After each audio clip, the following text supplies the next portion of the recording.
पण झाला होता, त्याची त्याच दिवशी पोलिसांनी स्वतःहून त्याच्यावर ॲक्शन घेतला होता आणि स्वतःहून पोलीस फिर्यादी होऊन FIR त्याच दिवशी दाखल करण्यात आली होती. नंतर त्याच्यामध्ये नवीन BNSची 111 कलम पण ॲड करण्यात आली त्या केसला स्ट्रॉंग करण्याबरोबर, कारण तो एक ऑर्गनाइज गँग होता त्यामुळे करण्यात आली. मुख्य आरोपी सगळे पसार होते, त्याला शोधण्यासाठी 4-5 दिवसापासून पोलिसांची सतत प्रयत्न सुरू होता. त्यामध्ये police team Pathri, Manwat, Khuldabad, Sillod, even हैदराबादला पण एक टीम आणि जालना जिल्ह्यामध्ये पण रांजणी, घनसावळगी, वरती हसनाबाद हा सर्व परिसरमध्ये भरपूर शोध घेतला. त्यामध्ये काल आम्हाला पहिला ब्रेक थ्रू भेटला.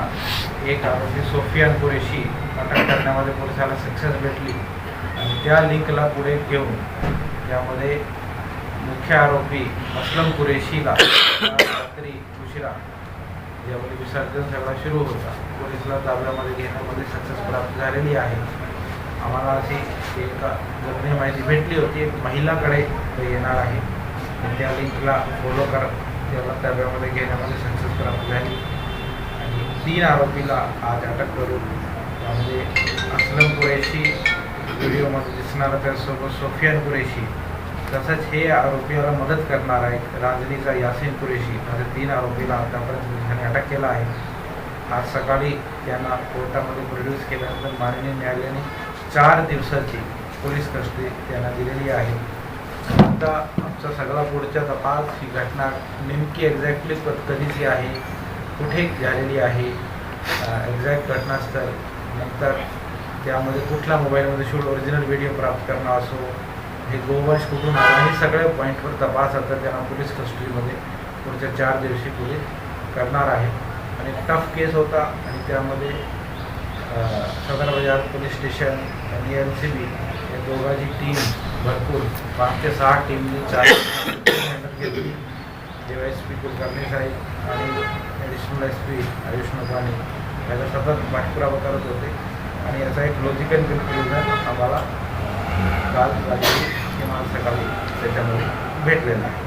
त्याच्यावर एक खुनाचा गुन्हा वगैरे आहे, असलम कुरेशी त्याच्यात जुना भरपूर रेकॉर्ड आहे, 10 ते 11 केसेस आहे, भरपूर केसेस त्याचे सुटलेले आहे आणि एक केस त्याचा न्यायप्रविष्ट आहे राइटिंग 324चा. हाँ सर, अटक कहाँ से करी? अटक हमने किया है, हमारी टीम का ही सर्च कर रही थी, परभनी में ढूंढ रही थी, मानवत, पाथरी, अलग अलग जगह पर उसको अटक करने में सक्सेस मिला आहे फायनली. आणि जो मी सांगितलं, जो आम्हाला एक लिंक सापडलं त्या लिंकला फॉलो केल्या होते. याच्यामध्ये मी पुढे बोलून पुढे आता ह्या विषयामुळेच आपला कालचं वातावरण थोडा शहरामध्ये खराब झाला होता. काही लोकांनी, ठराविक लोकांनी अशी भूमिका, त्याची डिमांड होती की अटकबद्दल डिमांड होती की अटक झाला पाहिजे, नाही तर हे होणार ते होणार. पण हे ते थोडा चुकीचा म्हणण्यामध्ये हरकत नाही, कारण आमच्याकडे काही जादूची काठी नसते. प्रयत्न सुरू होता. आता हे आमचा सुदैव आहे की तो बरोबर विसर्जन सुरू असताना भेटला. मे बी अजून आम्हाला आठवडा लागला असता, 15 दिवस लागले असते, कारण सांगू शकत नाही. पण हे आमची प्रयत्नाला कुठेतरी यश आला आणि हे आपण इंग्लिशमध्ये म्हणतो पोएटिक जस्टिस, की विसर्जन सुरू असतानाच तो भेटला. पण मी जालनाचे मॅच्युअर लोकांचा एक आभार मानू इच्छितो की खासकर गणेश महासंघाचा आणि काही गणपती मंडळ होते, काही बिझनेसमॅन, जालनाचे व्यापारी, लोकप्रतिनिधी ज्यांनी अनंत चतुर्थीचा पवित्र ठेवला आणि अतिशय सुंदर मिरवणूक झालेली आहे. आणि त्यामध्ये एक कौतुकची जो गोष्टी आहे की DJ मुक्त बऱ्यापैकी 90% म्हणण्यामध्ये हरकत नाही, DJ मुक्त होता. काही लोकांनी लावले होते तरी ते छोटे स्पीकर लावले होते, मोठा DJ एकही मला दिसला नाही. आणि भरपूर लोकांनी पारंपरिक वाद्य, ढोल, ताशे वगैरे आणि अतिशय सुंदर काहीतरी होते लावले होते. तर कुठे ना कुठे एक DJ मुक्तचा जो आमचा आव्हान होता, 3 ते 4 वेळा आपण मिटिंग घेतली होती, त्याला सर्व मंडळांनी प्रतिसाद दिला आणि फक्त जालनामध्ये नाही तर इतर ठिकाणी पण जालना शहरामध्ये आष्टी परिसर असो, बनसावंगी असो, कोकरगान असो, करीब डीजेमुक्त झालेला आहे. तर एक अतिशय सुंदर पहल यावर्षी झालेली आहे. तर पुढच्या वर्षी वेळाबद्दल जर झाला तर खूप चांगला होईल. यावर्षी हे सगळं प्रकरण म्हणजे थोडा उशीर झाला आणि त्याचा फटका कुठे ना कुठे शेवटी महिला आणि मुलं यांना बसतो की त्यांना कमी एन्जॉय करता येते. कारण एकदा 11-12 वाजले की महिलाला घरी जावंच लागतं. जरी यंग वर्ग तरी रात्रभर ते करू शकतात, रोडवर फिरू शकतात. पण अतिशय सुंदर मिरवणूक झाली आणि आता 4 वाजता विसर्जन संपलेलं आहे. जो नवीन कुंड झाला नगरपालिकेच्या वतीने त्यामुळे बराच स्मूथ विसर्जन करता आलेलं आहे आणि अतिशय सुंदर एक गणपती उत्सव पार पडला. सर्वांना नागरिकांना माझ्यातर्फे पोलीस डिपार्टमेंटतर्फे आभार व्यक्त करू इच्छितो. सर, उसने गुनाह किया लेकिन रील बनाने का उद्देश्य क्या था? उद्देश्य क्या है? उद्देशाबद्दलच आम्ही त्यामुळेच आम्हाला 4 दिवसाची पोलीस कस्टडी भेटलेली आहे. मर्डर केसमध्ये पण कधी 2-3 दिवस देतात पोलीस कस्टडी. पण हे याच्यामध्ये भरपूर अनआन्सर्ड क्वेश्चन्स आहेत म्हणजे त्याचं उत्तर नाही भेटलं अजून. त्यामध्ये एक कारण हा नेमका खरा आहे की व्हिडिओ कशाला बनवला, हाँ, व्हिडिओ वीडियो बनाने का उद्देश्य क्या? तर त्या सगळ्या अँगलवर तपास आता पोलीस कस्टडीमध्ये आम्ही करणार आहोत. आणि पण खरोखरी ती बदमाशीच आहे. बदमाशी किंवा माज आपण म्हणू शकतो आणि ते माज पोलिसांनी मोडून काढलं आहे. पनिशमेंट कितने है सर? सजा कितने साल की केस में? आप सारे सेक्शन देख लीजिए. 111 जो सबसे गंभीर सेक्शन है उसमें 7 साल तक की सजा की प्रावधान है. तर त्याचे काही फोटो आणि व्हिडिओ राजकीय लोकप्रतिनिधी सोबत आहे ते पण व्हायरल झाले. परंतु यामध्ये काही राजकीय षडयंत्र त्या दृष्टीने तपास करणार आहे. हे राजकीय सर्व लोकांनी त्या घटनेचा तीव्र निषेधच केलेला आहे आणि कोणाची कुठली जुनी फोटो आहे त्याचा काही अर्थ नाही. फोटो आहे तरी त्याचं क्रिमिनलला त्याच्यामधून काही तो काही बचू शकत नाही आणि बरोबर त्याला भरपूर लपला होता आणि बरोबर त्याला शोधून काढला आहे आणि आता त्याच्याबरोबर इलाज होणार काय विषय. त्याच्यामागे राजकीय हस्तक नाही ना? राजकीय हस्तक नाही ना याच्यामागे? आम्हाला कोणाचाही असा फोन मला पर्सनली नाही आलेला त्याला वाचवण्यासाठी. पण मला भरपूर असे फोन आलेले आहे की त्याच्यावर कडक कारवाई झाली पाहिजे. तर शहरातून अटक केली की शहराबाहेरून? आपण ते अटक ऑफिशियली अटक पंचनामा पोलीस स्टेशनमध्येच केला जातो. कुठून केले अटक मी सांगणार नाही.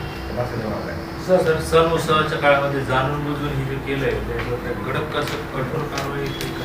ऑलरेडी आम्ही BNS कलम 111 लावलेला आहे ज्याला मिनी मोका म्हणतो आणि त्याच्याशिवाय काही अजून काय लागू शकतो का त्याच्याबद्दल आमचा सगळा लिगल रिपोर्ट काढून कारवाई केली जाणार.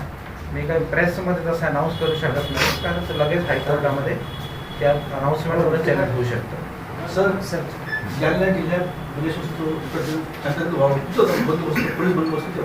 आमचा सगळाच बंदोबस्त होता. जर तुम्हाला आकडा पाहिजे तर करीब 200 अधिकारी, 1700 कर्मचारी, 750 होमगार्ड आणि 2 कंपनी यासारखी आहेत. बऱ्यापैकी तुम्ही जर प्लस केला तर 2700-2800 लोकांचा बंदोबस्त होता.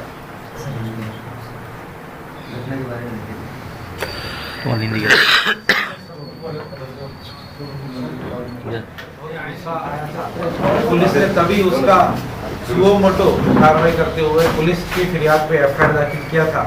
बाद में उसके अंदर उसकी गंभीरता को देखते हुए और पुराना रिकॉर्ड देखते हुए BNS कलम 111 जो मिनी मोका जैसी कलम है वो ऐड की गई थी. उसका कुछ सजेशन कुछ वकीलों के द्वारा भी आया था. पर ये आरोपी सब फरार थे. मुख्य आरोपी असलम कुरैशी उसके ऊपर पुराने 10-11 गुने हैं जिसमें से काफ़ी कोर्ट से छूट चुके हैं.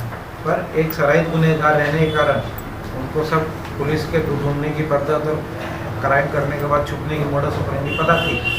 और हमारी LCB और सदर बाजार पुलिस स्टेशन की टीमें पाथरी, मानवत, परभनी, दौलताबाद, खुलताबाद,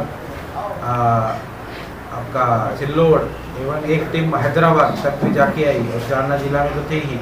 ढूंढने के बाद कल पहला ब्रेक थ्रू मिला जब एक आरोपी सोफियन कुरैशी हमारे ताबे में आया और उसके बाद उसको फॉलो करते हुए असलम कुरैशी के बारे में रात को हमको लीड मिला था कि एक महिला के संपर्क साधने की वो कोशिश कर रहा है. उसको लीड को फॉलो करते हुए उसको अरेस्ट करने में रात को जब विसर्जन चल रहा था पूरे जोर में पुलिस को सक्सेस मिला है। 3 आरोपी असलम कुरैशी, सोफियान कुरैशी और उनको मदद करने वाला एक जरांजनी गांव का यासिन कुरैशी, इन तीनों को अरेस्ट किया है पुलिस ने। 4 दिन की न्यायिक पुलिस कस्टडी माननीय कोर्ट ने उनकी दी है। उस घटना का पूरा हेतु, उसका मोडर, गोवंश कहाँ से लेके आए, वीडियो क्यों बनाया, इन सब पहलू के ऊपर अब उनको पुलिस कस्टडी में 4 दिन में आगे का इन्वेस्टिगेशन पुलिस के द्वारा किया जाएगा।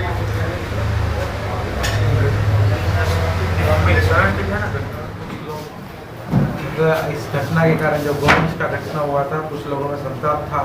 उसमें कुछ युवक मंडली ने ऐसा आग्रह भी लिया कि विसर्जन नहीं करेंगे वगैरह, पर उस तरह का कि अरेस्ट के लिए विसर्जन रोकना, मुझे ऐसा लगता है कि योग्य नहीं था। कारण अरेस्ट किसी के हाथ में नहीं होता, हमारे हाथ में हमारा एफर्ट लेना होता है कि हमारी किस्मत अच्छी है कि कल रात को वो मिल गया, तो शायद और भी कुछ दिन लग सकते थे, पर कहीं ना कहीं पे विघ्नहर्ता ने वो विघ्न निकाला पुलिस का जो था। पर एक विसर्जन अतिशय सुंदर कल हुआ और एक जो खासियत कल हुई पहली बार, करीब करीब डीजे मुक्त गणपति था। हमारे पुलिस के सब जवानों ने 24 घंटे से ज़्यादा, कल सुबह 8 बजे से लोग रोड पर थे और आज दोपहर में 4 बजे ख़त्म हुआ है विसर्जन। तो ऑलमोस्ट 36 घंटे का लगातार बंदोबस्त पूरी फोर्स ने उसमें किया है। और वो करते हुए ये गोवंश का जो तपास चल रहा था वो पैरेलली चल रहा था। तो पर अतिशय शांति से सब लोगों के सहकार्य से, खासकर इसमें गणेश महासंघ जो जिसके बैनर के अंदर सब गणेश मंडल ये सब करते हैं, उनका बहुत अच्छा अरेंजमेंट और सब सहकार्य था। सब मंडलों का, सब जालना कर का मैं आभार व्यक्त करता हूँ कि अतिशय सुंदर अनंत चतुर्थी कल साजरा हुई है और मेरे को विश्वास है कि ये मॉडल ठहरेगा और जितने भी आगे भी मेरे मुल्क और फेस्टिवल आने वाले हैं, इसी तरह से डीजे मुक्त, व्यसन मुक्त करने में हमको सक्सेस मिली। इसमें आप देखेंगे तो हमने करीब 450 से 500 लोगों को कड़ी पार किया था इसके लिए। इसमें खासकर जो दारू बिक्री करते हैं उनको टारगेट किया था। कहीं ना कहीं उसका इम्पैक्ट हुआ दिख रहा है कि एक भी घटना कहीं भी घड़ी नहीं है, पूरा पीसफुल हुआ है। तो एक बेसिक पुलिसिंग अगर हम करें तो ऐसा ये मैं आपके माध्यम से मेरे लोगों को संबोधित कर रहा हूँ, पुलिस वालों को, तो कहीं ना कहीं पर बहुत सारी जो अप्रिय घटनाएं हैं वो टालने में हमको सक्सेस मिलता है। Thank you.